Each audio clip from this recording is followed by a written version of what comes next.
Olá, bem-vindos a mais um podcast de Conversas na Adega. Para quem gosta das nossas conversas pode subscrever o canal, deixar um like ou partilhar. O meu convidado de hoje é um dos grandes escritores da Ruda, como eu digo. Chama-se Paulo Pimentel. Olá Paulo, como estás? Paulo Pimentel não, Paulo Câmara, assim aqui. Podem ser os dois. Olá, Obrigado por teres vindo. eu é que agradeço, Arthur, e olha, aproveito desde já para dar os parabéns. Muito obrigado. Porque tenho visto com alguma atenção e com algum interesse esta rubrica e acho que é uma ótima maneira de registar aqui património imaterial que existe e que há de ficar para a memória futura. Exatamente. E nós que é tentamos interessante. trazer pessoas que tenham algum interesse aqui em Arruda, que é o teu caso. E acho que fazemos todos parte de uma memória coletiva. E queria dar-te os parabéns também pela tua escrita, que tens escrito alguns livros que têm tido um sucesso muito grande e continuem a ter. E vamos começar pelo princípio. Tu nasceste em Arruda. Ou em Vila Franca? Não, eu falho sempre nisto. Eu digo que nasceram em Arruda e eles depois dizem não. Por acaso não nasci em Arruda, não nasci em Vila Franca, nasci em Lisboa, nasci no Hospital de Santa Maria, na extinta freguesia do Campo Grande, mas fui lá nascer só, pronto, porque a minha família paterna é aqui da Arruda, os meus pais viviam aqui, portanto fui lá nascer e voltei para a Arruda. A tua infância começa logo por ser complicada porque tu perdes a tua mãe muito cedo, certo? Sim, portanto, os meus pais na altura tinham um pequeno negócio e eu nasci assim um bocadinho fora de tempo. Sim, porque tu tinhas dois irmãos bem mais velhos. Exatamente, tu, eu tenho dois irmãos, quer dizer, neste momento só tenho um, se calhar tenho dois na mesma, porque Sim, vais sempre ter dois. Eu acho que as almas são intemporais. Portanto, eu tinha dois irmãos mais velhos, bastante mais velhos, e eu fui criado com os meus avós, que me habituei a tratar por avós, mas que não eram avós de sangue, uma vez que a família da minha mãe não era daqui e a família do meu pai também não estava aqui perto. Acabei por ser criado com duas pessoas idosas ali da Fresca, que passei a tratar por avós e que eles adotaram-me e eu adotei-os também. E foi assim uma infância mais ou menos feliz, dadas as circunstâncias, pronto, de ter perdido a minha mãe com 5 anos, que foi assim uma situação muito traumática. Acredito talvez até que mais para os meus irmãos do que para mim, uma vez que eu já tinha ali um outro aconchego.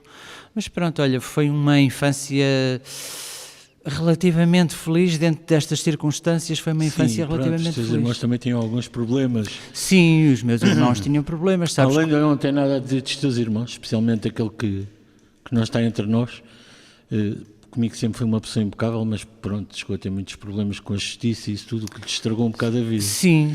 Qualquer um dos dois, e tu foste atipicamente o que se diz que normalmente segue a família, e tu tiveste a proteção deles, mas não seguiste o caminho deles. Não. Graças a Deus seguiste o teu caminho. Felizmente. E devo dizer que, curiosamente, tendo tido problemas eles, os dois, sempre foram extremamente protetores em relação a mim. Embora eu com o João, que foi aquele que esteve mais tempo ausente, nunca tenha podido conviver de uma forma tão próxima, mas sempre que ele estava por aqui era muito cuidadoso e muito protetor e dava-me conselhos bons. Portanto, todas as memórias que eu guardo dele são memórias muito boas. Sim, porque... eles tiravam-te do mau caminho porque sabiam qual era o mau caminho e não te queriam nesse caminho. O que não quer dizer que eu também não tenha feito os meus disparates durante a minha adolescência, como toda a gente. Sobretudo, se pensarmos que eu nasci quase ali no culminar dos anos 60 para os anos 70, o 25 de Abril dá-se quando eu tenho 5 anos, portanto apanho ali na minha adolescência a década de 80, que foi uma década complicada aqui em Arruda, complicada em Arruda e no país, e pronto, e vivia tudo o que tinha para viver na altura que devias viver. Que devia viver e neste contexto. Entretanto, escola primária onde?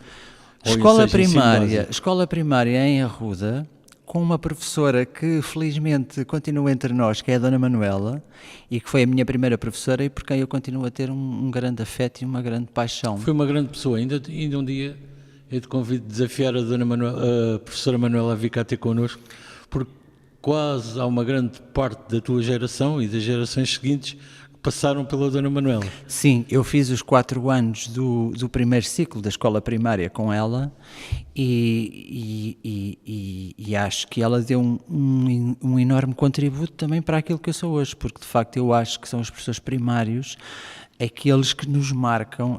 Eu sei que eles hoje em dia não são professores primários, são professores do primeiro ciclo, mas gosto de os chamar assim primários no sentido que são os primeiros com os quais nós temos contacto, e eu tive uma experiência muito boa com ela e acho que ela marcou muito o meu percurso depois a seguir escolar, porque acho que me deu bases muito boas, sinceramente. O meu também fez grandes gerações e ensinou-me muito, e se calhar tornou a minha geração naquilo que foi o professor Pinto Matos, que há muita gente que tem mais recordações dele, mas não há dúvida que em termos de educação e de ensinar foi das pessoas com que eu mais aprendi até hoje, provavelmente. E depois, Externato Irene Lisboa. Olha, depois, Externato Irene Lisboa, até ao 12º ano, com sucesso, felizmente. Era um bom aluno. Nunca chumbaste nenhum ano? Nunca chumbei, era um bom aluno. Posso dizer com algum orgulho que era um aluno acima da média, sobretudo mais na área das letras, embora eu também gostasse bastante de ciências. Sim. Mas tive algum azar com a matemática porque apanhei um professor que as coisas não correram bem e fiquei ali um bocadinho coxo com a matemática, o que é pena porque eu até gostava, pois. Mas na área das línguas e das letras era de facto muito bom. Pronto, e concluí aqui o 12º ano também com professores excepcionais, entre os quais o Dr. Faria, que foi meu professor de inglês e de alemão. E de quem também guardo as maiores recordações, maiores e melhores, porque já no final do meu percurso aqui ele dizia-me sempre: tu um dia ainda vais ser professor aqui. Portanto, havia muito esta relação de familiaridade e de proximidade, e tenho muito boas memórias dele, do Dr. Faria, e da escola em geral, e de outros professores em geral. Sim, há um professor que eu ando a fazer tudo para trazer cá, mas está complicado, que era o professor Henrique de Sousa, que provavelmente foi dos professores que esteve mais anos foi meu aqui na escola também. E foi daqueles professores que me marcou a minha geração como professor, porque foi sempre muito ligado a nós, e eu gostava de cá trazer um dia, se ele estiver a ver, eu peço que ele um dia me apareça aqui na adega para nós combinarmos. E eu acho que ele é a pessoa para isso. E vou querer trazer também o professor Tito Sousa, que também foi um professor que marcou uma geração grande aqui na escola. É verdade, a mim também. E depois de acabares aqui o 12º? Depois fui estudar turismo, o que não foi uma coisa nada consensual lá em casa, porque o meu pai gostava que eu até seguisse os estudos e que tirasse um curso superior, mas o meu pai queria que eu tirasse um curso mais tradicional, uma coisa assim mais ou direito, ou engenharia, assim, ou medicina, uma dessas coisas. Pronto, eu resolvi estudar turismo.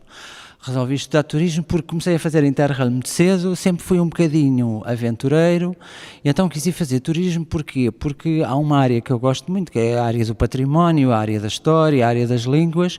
Portanto, fui fazer turismo no INP, no Instituto das Novas Profissões. Mas isto estamos a falar nos finais da década de 80. Sim. E o que é que acontece? Era uma área que na altura não tinha a saída que tem hoje. Sim. Portanto, nós tínhamos trabalho 2 ou 3 meses no ano em que havia turismo, não existia esta massificação que há agora. Ainda acabei por fazer alguns trabalhos, mas entretanto a coisa tornava-se complicada, e então fui viver a minha grande aventura de final da adolescência, que foi agarrar na trouxa e ir até Madrid, e estive quase 3 anos em Madrid, onde aprendi imenso e tive vários trabalhos lá. Trabalhei em restaurantes, trabalhei em hotéis, trabalhei até curiosamente numa agência de colocação de pessoal, portanto o que me obrigou a afinar muito bem o meu espanhol, e passei a dominar a língua com alguma desenvoltura, e criei amizades e laços, e só deixei de lá estar porque entretanto tive que cumprir o serviço militar. Que era obrigatório ainda na tua altura? Que era obrigatório, ainda foi obrigatório, e na altura chamam-me, portanto eu tinha adiado o serviço militar por causa dos estudos, entretanto chamaram-me, deixei de estudar, chamaram-me, e eu fui fui cumprir o serviço militar. Com alguma atitude de rebeldia, mas que durou muito pouco, porque entretanto baixei a crista e tive que alinhar, e tive que ir... Além de na tua altura já era menos tempo, certo? Era para aí o que? Eu estive 11 meses. Fiz a recruta em Cascais, no SIAC, em artilharia, e fui parar ao Funchal. E então estive no Funchal, estive em Porto Santo, dei recruta, ou seja, fiz tudo aquilo que eu, na minha própria recruta, tinha testado fazer, mas que fui obrigado depois a fazer. E acho que foi um período muito importante na minha vida porque aprendi a interiorizar disciplina, regras, e acho que o serviço militar foi muito importante para mim, porque eu estava ali um bocadinho perdido, não sabia muito bem que área de trabalho é que eu queria seguir e surgiu inclusivamente a oportunidade de eu ter seguido a vida militar, porque tive um convite, tive um louvor militar no final do meu percurso militar e tive um convite para ficar em Porto Santo. Mas Porto Santo é uma ilha muito pequena, com 55 km², é mais pequeno do que a Arruda.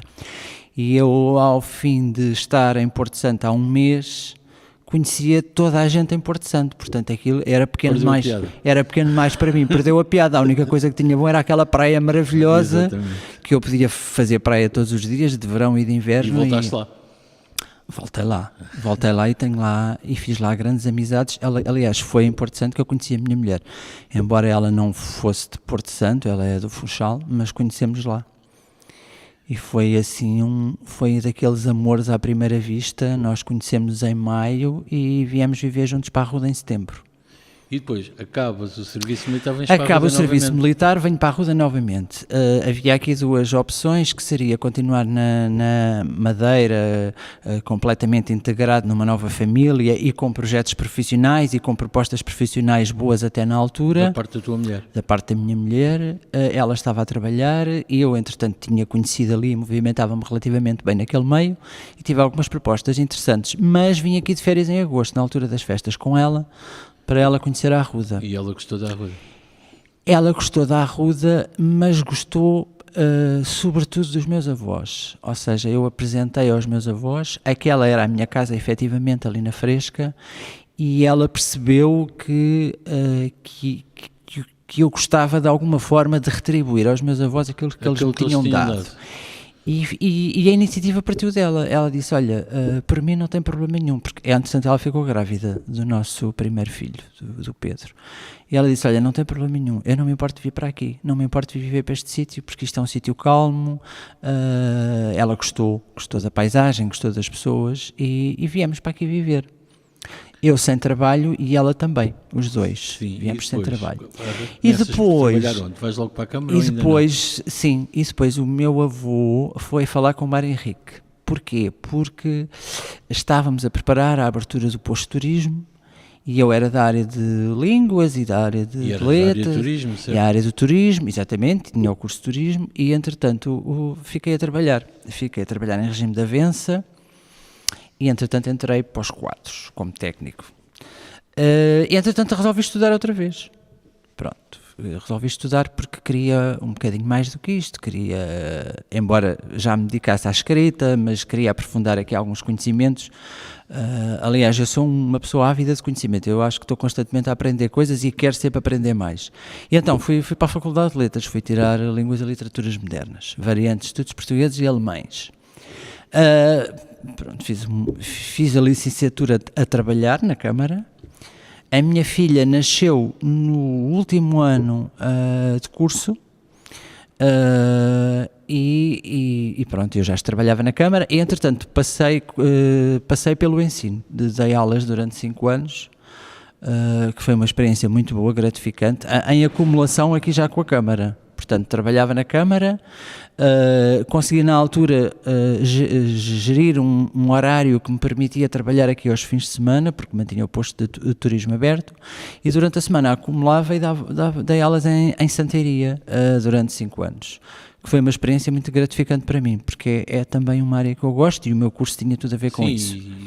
Como tinha dito o doutor Faria, tinhas que um dia dar aulas, não é? Exatamente, tinha que dar aulas, tinha que passar por essa experiência, portanto dei português, dei alemão, dei literatura portuguesa e depois entretanto, entramos aqui num período, do meu ponto de vista, muito rico em termos de criação de infraestruturas em Arruda, sobretudo ao nível dos equipamentos culturais. Surgiu a oportunidade, portanto, começámos com a reclassificação do Palácio do Morgado para instalar a Biblioteca Municipal, e a Câmara não tinha bibliotecário na altura, e eu fui fazer uma pós-graduação à noite em Ciências da Documentação, e para poder integrar os quadros como bibliotecário.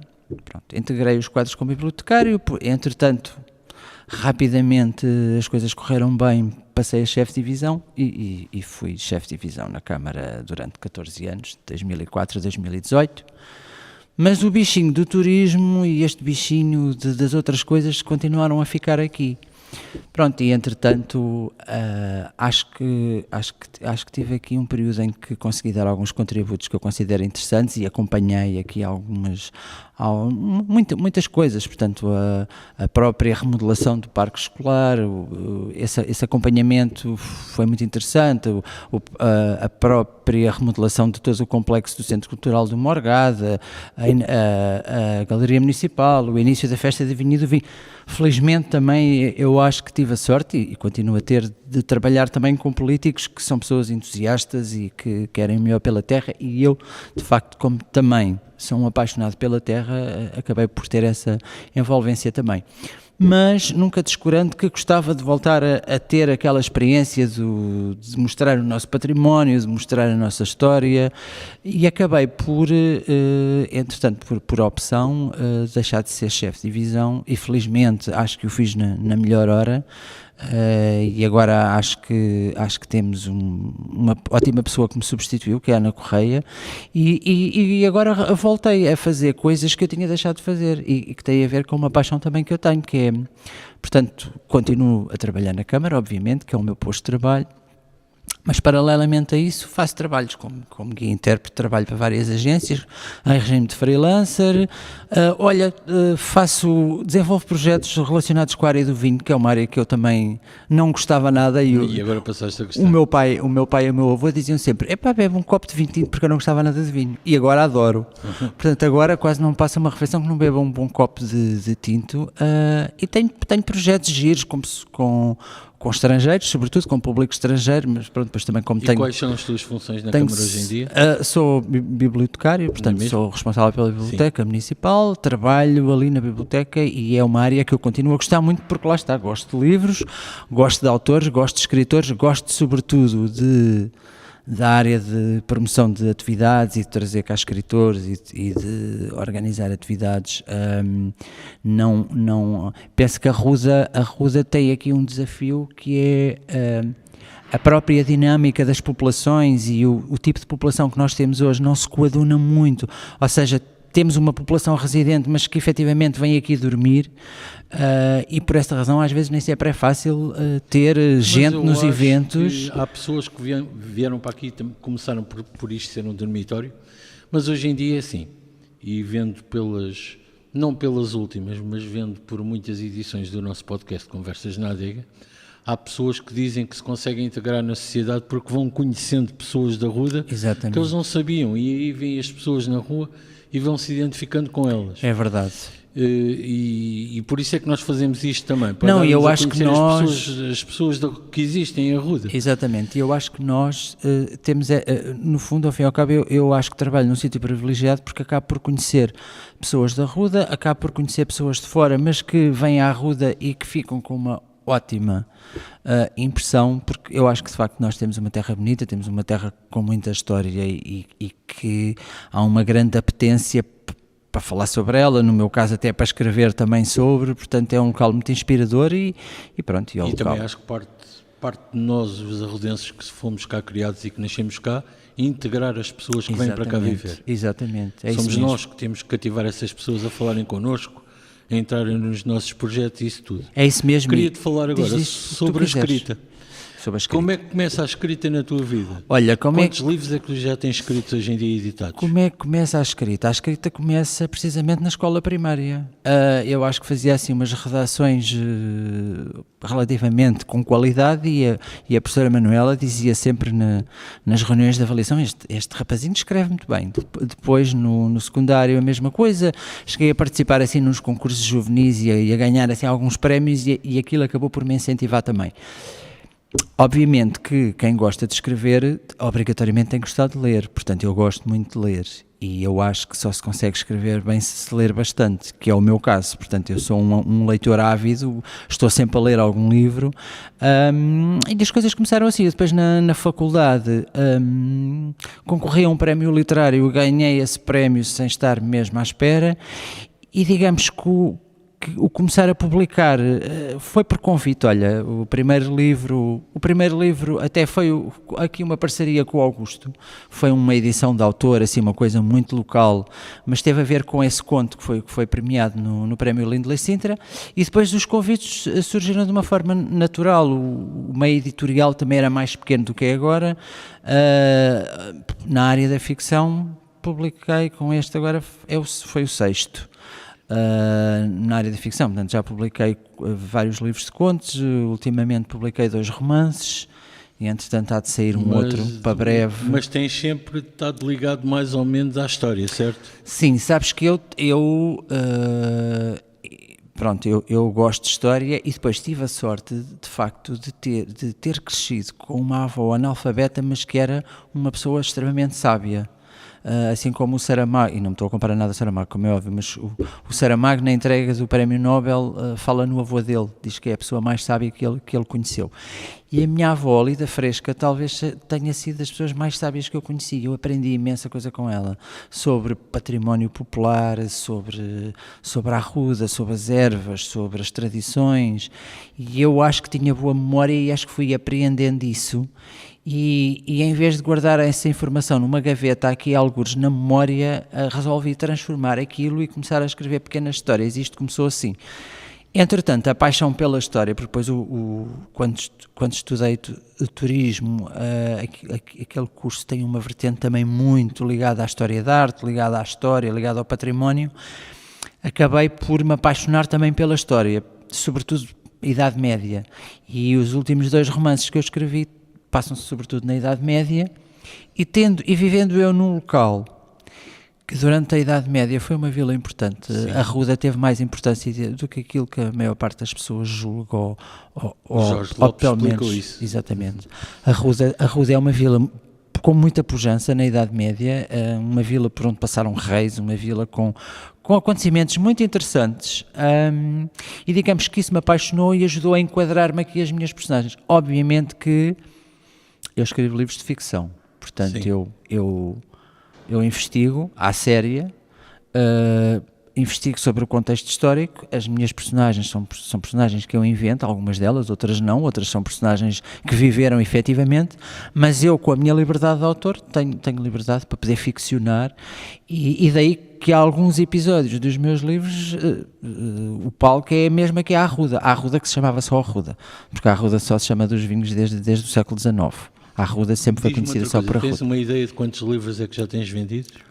Não faço a mínima ideia, Arthur, não faço a mínima ideia. E acho que este último livro teu foi um sucesso, certo? Sim, as coisas estão a correr bem. Aliás, na área da ficção histórica as coisas felizmente têm corrido bem. Neste momento eu estou mais virado para a literatura contemporânea, portanto o que eu estou a... Quer dizer que o próximo livro que vamos ter teu já é contemporâneo? É um romance contemporâneo.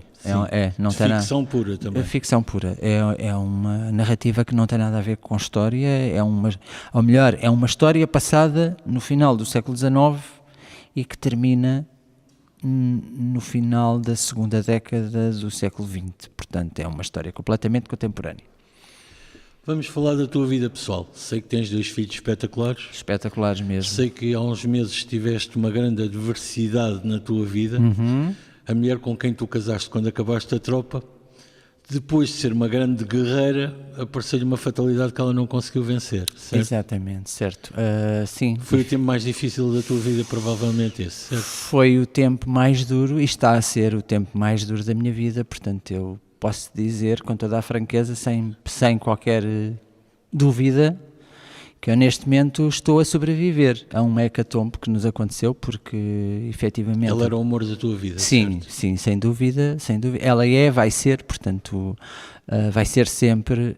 Eu acho que de alguma forma continuo a comunicar com ela, mas efetivamente acho que foi uma grande maldade que o universo nos pregou e pronto, e neste momento posso dizer que estou numa fase de sobrevivência, estou a tentar recompor-me desta perda que é Mas enorme. também tens muita gente para te ajudar a recompor. Felizmente, não. Tens os teus vídeos sim, que são sim, espetaculares, sim, certo? sim. Têm dado o apoio todo possível, imaginário. Até porque assim estamos aqui os três a renascer das cinzas, cada um à sua forma. Sim, porque vocês eram muito ligados os quatro, sim, certo? sim, nós sempre fomos uma família muito unida e valorizámos muito a família e os laços precisamente porque foi uma coisa que a mim me faltou bastante. E no caso da Paula, da minha mulher, ela também ficou sem pai cedo, o que para ela deve ter contribuído também para que ela valorizasse a família e a relação familiar de uma forma tão especial. E de facto ela era e é uma pessoa especial e não há dúvida que... E vai ser sempre. E vai ser sempre, e foram os melhores 31 anos da minha vida, porque nós casámos Já muito... pensaste em escrever muito um livro um novinhos. bocado baseado na vossa vida, na vossa realidade? Não, Arthur, não, é assim... Ou é mexer muito com as coisas que tu não queres mexer nesta altura? Não, possivelmente isso vai acontecer um dia, depois desta poeira. No tempo certo. Sim, depois da desta poeira poeira assentar. toda a assentar, eventualmente há de acontecer alguma coisa, porque assim, os livros falam daquilo que é real. Portanto, quando se fala que os livros de ficção, é uma história, é uma narrativa, mas quem escreve são seres humanos que passam por bons momentos, passam por desgraças, por desgostos e que tentam sobreviver de alguma forma e os livros refletem a realidade. Agora, eu posso criar personagens, agora todas as personagens que eu crio, elas têm muito de mim, têm aquilo que eu tenho de melhor e têm aquilo que eu tenho de pior. Sim. Vão ter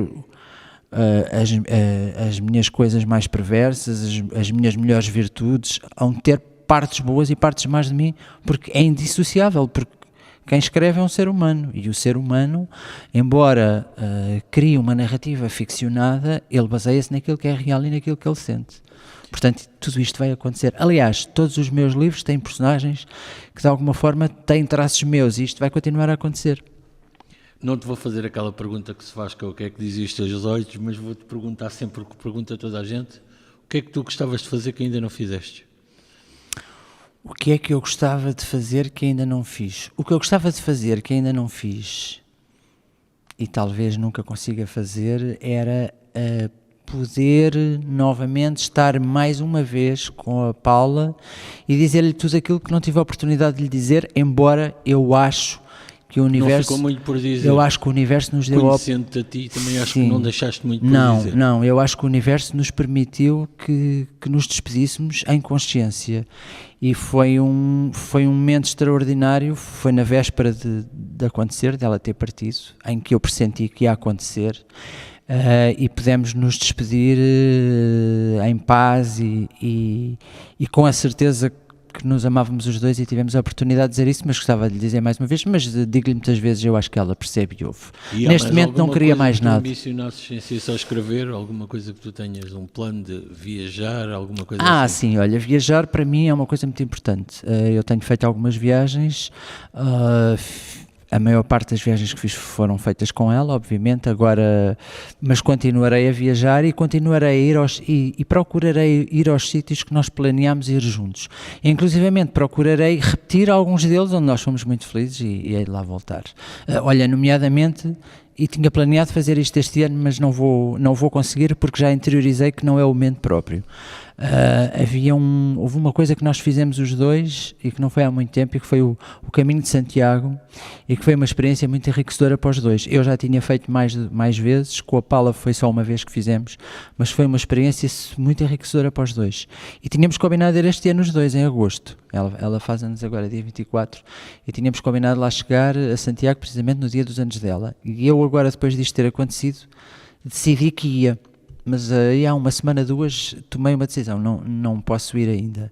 Não posso ir ainda porque sou pena de transformar uma memória muito boa numa coisa ainda penosa. Portanto, acho que o universo há de me dizer quando é que será o tempo de fazer. Exatamente. Paralelamente a isso, é de fazer muitas viagens, se Deus quiser. Eu digo isto, se Deus quiser, um bocadinho por defeito, porque eu neste momento não acredito em Deus, como poderás imaginar. Normal, depois do que tu já passaste, acreditas em ti principalmente. Acredito em muitas outras coisas, deixei de ser uma pessoa religiosa, passei só a ser uma pessoa espiritual. Não quer dizer que um dia não voltes, mas hoje em talvez um dia eu consiga perceber algumas coisas como eu não consigo. Há coisas que não têm explicação como e tu eu, não consegues encontrar explicação para elas. E como a religião ou aquilo que eu sei dela não me consegue explicar determinadas coisas que eu já procurei e não há nenhum argumento que me convença, portanto eu neste momento não sou uma pessoa religiosa, sou uma pessoa espiritual, porque acho que a espiritualidade é uma coisa que nasce com o homem, a religião é uma invenção do homem. Portanto, a espiritualidade é a essência, a religião eu acho que não é a essência, eu acho que é a invenção.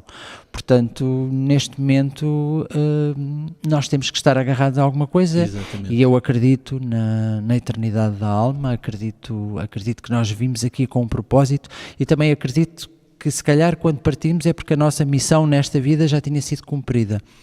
Embora eu acho que neste caso a missão ainda não estava totalmente cumprida. Eu acho que nós achamos sempre que a missão ainda não está, ainda está inacabada.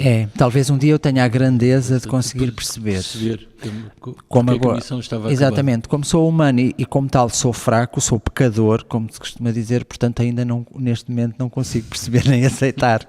Mas pronto, é um conflito que eu vou resolver. Poucos amigos, mas bons, certo? E tens uma parte de amigos que também te têm apoiado e que gosta cá e gosta de ti, que te apoiam em tudo. E eu até aproveito, olha, este momento que estamos aqui a conversar precisamente para isso. Eu tenho tido, ao nível dos colegas de trabalho, ao nível das pessoas do Executivo da Câmara, ao nível das chefias, portanto, tenho tido uma rede de pessoas muito compreensivas, muito disponíveis, muito pacientes, porque obviamente que o meu rendimento neste momento, eu acho que tinha um bom rendimento e capacidade de trabalho.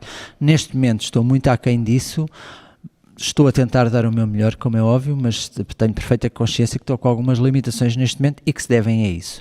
Mas só posso estar grato também pelas pessoas que me rodeiam. Tenho, de facto, poucos amigos, como dizem, mas tenho, talvez, contando pelos dedos de uma mão, tenho alguns que me são muito próximos e que eu tenho no coração e na minha vida como se fossem meus irmãos de sangue. E há, de facto, 2 ou 3 que para mim, neste momento, são extremamente estruturantes na minha vida e são pessoas com as quais eu sei que posso contar para tudo. E ter essa consciência é muito bom, é o que nos faz sobreviver. E acho que estou muito bem integrado na comunidade, acho que me dou bem no geral com toda a gente, não tenho ninguém com quem não me dê, também acho que sou uma pessoa afável. Acho que és uma pessoa querida aqui da Ruda, não quer dizer que eu contacto muito contigo, mas tenho um grande apreço por ti, sei que tu também tens algum apreço por mim. Completamente, portanto. E não quero dizer que nós tenhamos que falar todos os dias, como é óbvio. Somos amigos de sangue, como tu dizes, mas é óbvio. És um arrudense, eu sou um arrudense e tu tens feito muito por Arruda. E eu gosto muito do que tu tens escrito, espero que continues a escrever. Eu também espero que sim, e aliás. Espero que tenhas muito sucesso sobre isso. Há de haver alguém que está a ver o teu sucesso. Eu espero que sim, e de facto a escrita é neste momento um caminho que eu defini. É o meu escape. Cada vez mais vai sendo um bocadinho mais do que o escape, porque as coisas têm se tornado um bocadinho mais sérias. Tenho tido alguns convites para fazer algumas coisas e realmente é uma área em que eu quero apostar muito. E que é essencial para mim, é um bocadinho vital e que me dá muito gosto, portanto não é nada um sacrifício, embora um livro em si, até chegar ao produto final, há uma série de fases difíceis, mas é uma coisa que me dá muito gosto e muito prazer e que me entusiasma muito, portanto, e também é por aí que eu quero ir e continuar a fazer coisas, continuar a divulgar o nosso património, o nosso país, a nossa terra, se possível, e pronto, e olha, e é isso. Paulo, olha, muito obrigado por teres vindo. Eu é que agradeço o convite. Estar aqui contigo e conversar este bocadinho. Também tive muito gosto, olha, de voltar a um sítio onde também tenho memórias até engraçadas de infância e...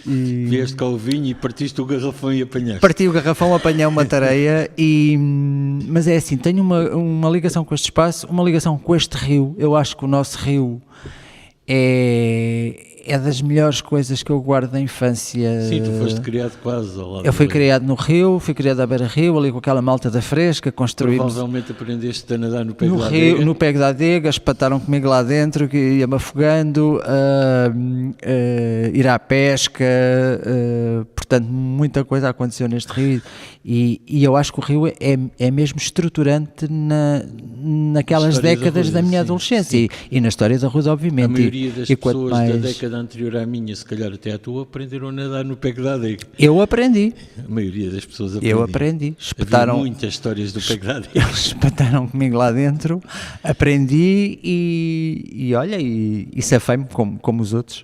Muito obrigado por teres Obrigado, vindo mais Artur. uma Eu é vez. que agradeço Muito e obrigado. olha, desejo os Foi um maiores gosto. sucessos para, Igualmente para ti, que para esta tenhas muito rubrica. sucesso Muito na tua obrigado. carreira. Alguma... E que tenhas a sorte que ainda não tiveste. Obrigado. O teu caminho acaba as pedras e começa a ser mais alcatroado. Temos que ser resilientes e eu acho que sou resiliente. Olha, felicidades para ti também. Obrigado. Força. Tudo bom para ti, obrigado.